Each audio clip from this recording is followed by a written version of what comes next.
មួយខែបានសម្រាប់តែមួយថ្ងៃអញ្ចឹងកុំសំចៃយើងសប្បាយអស់ដៃមិនបាច់ចិត្តភ័យអ្វីតបតែបាច់ក៏លុយថ្មីតែទៅណាត់មិត្តស្រីយើងដើរលេងយប់នឹង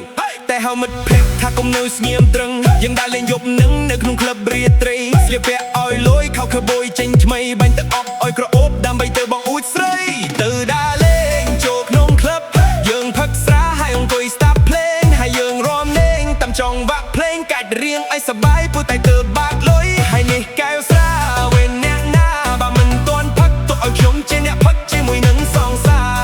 អូនណា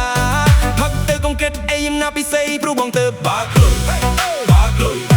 បាក់លុយបាក់លុយបាក់លុយបាក់លុយបាក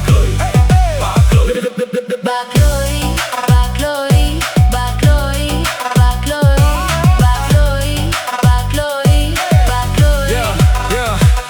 មិនហើយរូបបងទៅតែបាក់លុយមែនអូនអញមើលមកបងទៅជាលុយមែនតែនធ្វើឲ្យមិនផាក់គេមើលមកហើយច្រណែនឲ្យតែមានស្រីស្អាតអង្គុយក្បែរគឺអូនឯងអូនជាស្រីស្អាតគូនឹងបងប្រុសសង្ហាបន្តាគ្នាដើរទៅណាក៏ឃើញថាអស់ចាក់ស្រីសុននឹងប្រុសស្អាតគឺពិបាកនឹងថាឥឡូវជីវ៉ាអូនចង់ហៅអីថែមចង់ហៅស្រាផឹកឬក៏ហៅគ្រឿងក្លែមបន្ថែមនៅលើទឹកផឹកសម្រុកឲ្យបានច្រើនសប្បាយចិត្តពេលជួបជុំមិត្តភក្តិកាយសម្រាកសេចអាកាយសប្បាយចុងសប្ដាហ៍ប្រតែទៅបាក់លុយដើរលេងចូលក្នុងក្លឹបយើងផឹកស្រាហើយអង្គុយស្ដាប់ភ្លេងហើយយើងរាំលេងតាមចង្វាក់ភ្លេងកាច់រៀងឲ្យសប្បាយប្រតែទៅបាក់លុយ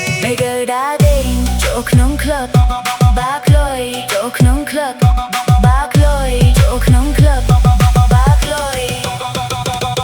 លើតែលើតែលើតែលើតែលើតែបាក់លុយលើតែលើតែលើតែលើតែបាក់លុយលើតែលើតែលើតែលើតែបាក់លុយ